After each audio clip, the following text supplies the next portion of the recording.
To show you how to do vocabulary from the novels that you're reading in your Latin and vocabulary digital notebook. So the first thing that you want to do is go ahead and open your Latin roots and academic vocab notebook.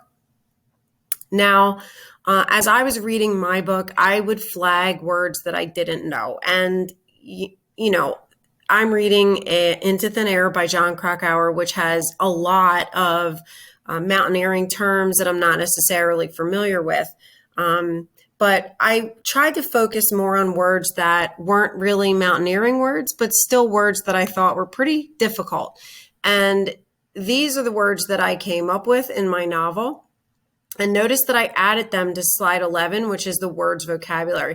You're going to see the first page, which has links to dictionary resources, and I use dictionary.com to find the definitions and synonyms for these words. You can use any of these other links if you're not finding what you're looking for, or if you have a preference for a dictionary website, feel free to use your own. I added these words first: impecunious, crepuscular, apoplectic, portents, histrionic, and loquacious. I thought those are words that I don't normally use in my daily language. And truth be told, the way that he worded them in sentences, I wasn't really sure which definition he was going for. So I flagged them and I wrote them down in this journal entry. In this slide on my vocabulary notebook. And then I went and found the definitions, and I put these definitions in my own words. Some of the definitions were a little longer, but I don't love long definitions. So try to put the definitions in your own words so that they actually mean something to you. And in some cases, one or more of the definitions were like single words. So I kind of use those as my synonyms.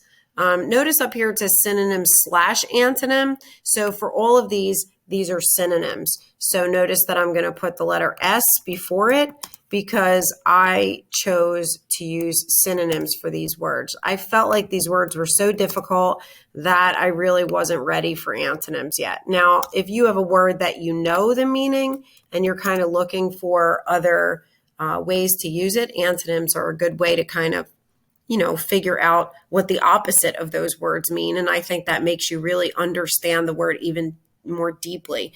So that's up to you. I chose to use synonyms. You have a choice, synonym or antonym. Just put an S or an A so I know which one that you have used. I hope this helps you figure out how to add words from your novels that you don't know into your vocabulary digital notebook.